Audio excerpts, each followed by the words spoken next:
I've carried this story inside me for years. Maybe for as long as I've been alive. It's lived in the quiet corners of my mind, hidden in shadows I rarely let anyone see. And tonight, standing here, I feel like I can finally let it out. It's not just a love story, it's a story about life itself. About losing and finding, about how something achingly beautiful can collapse into tragedy, and yet, somehow, even in the ashes, leave behind a fragile seed of hope that dares to grow again. I remember the very first time I saw her.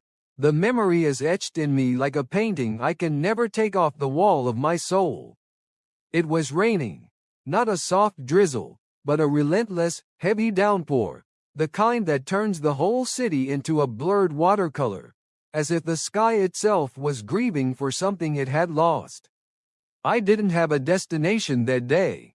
I was walking with no map, no purpose, just trying to escape the noise inside my own head.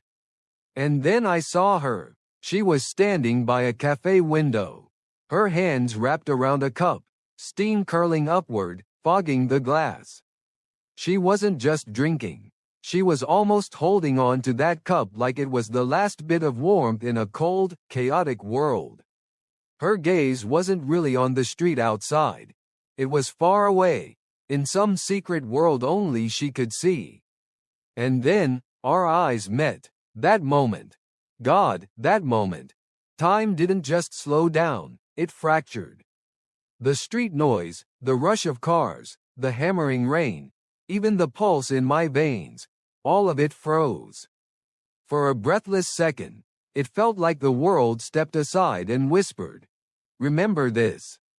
This will matter." I pushed the cafe door open, pretending I was only looking for shelter. But truthfully, it was gravity. She pulled me in without even knowing. I ordered a coffee, though back then I couldn't stand the taste. It didn't matter. I just needed to be close enough to steal glimpses of her.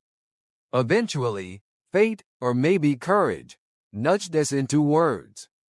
Awkward at first, like strangers learning a new language. Then warmer, deeper, as if we'd been speaking in unison all our lives. That rainy day became the first line of a story I never thought I'd write. We began to meet more often. At first, just casually. Trading books, sharing songs, laughing at small jokes. Then the moments stretched. Long walks under trembling city lights. Conversations that lasted until dawn peeled across the sky. She spoke of dreams, of traveling the world, of chasing horizons she'd only touched in pages and maps.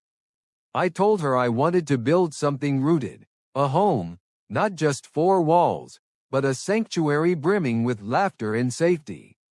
We laughed at the contrast, two dreamers pointing in opposite directions.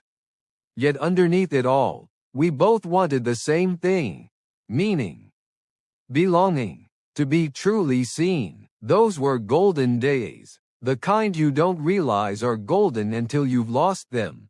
Every touch sparked electricity. Every smile was a promise whispered without words.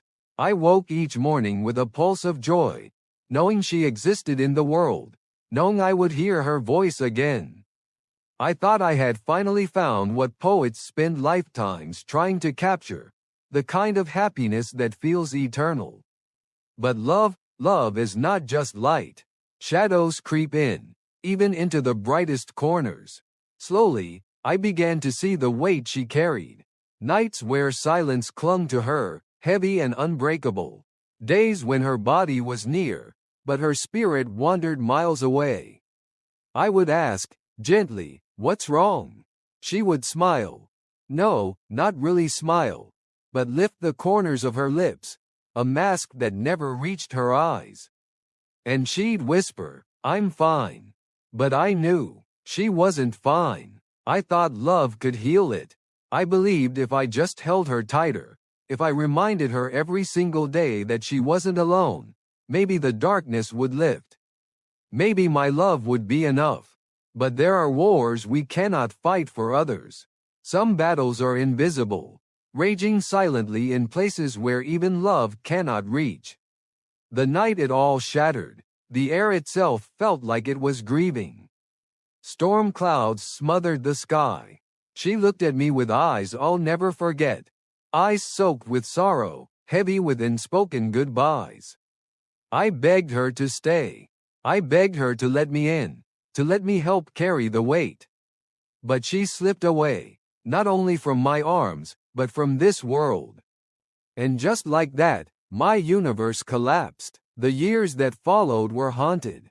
Every street we had walked together became a ghost town in my mind. Every song, every scent, every sunrise carried her absence like a wound that never closed. Guilt carved its way into me. Merciless, relentless. Maybe I could have saved her. Maybe if I had known more, loved harder, held tighter, maybe she would still be here. That kind of guilt isn't just a thought, it's a prison. But time is merciless, yes, but it also moves forward. And eventually, so did I, slowly, painfully, step by step. And then, one day, I met someone new. Not in the same thunderbolt way. Not with lightning in the veins. But with a quiet, steady warmth. She laughed in a way that filled the room. Her eyes carried no hidden storms, only open skies. At first, I resisted.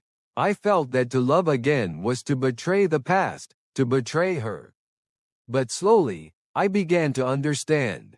Love does not betray. Love does not die. It changes. It evolves. The woman I lost taught me about fragility, about how every heartbeat is a fragile miracle. The woman I found later taught me about healing, about choosing life even after loss. Between those two truths, I found balance. I found peace. So yes, my story carries tragedy.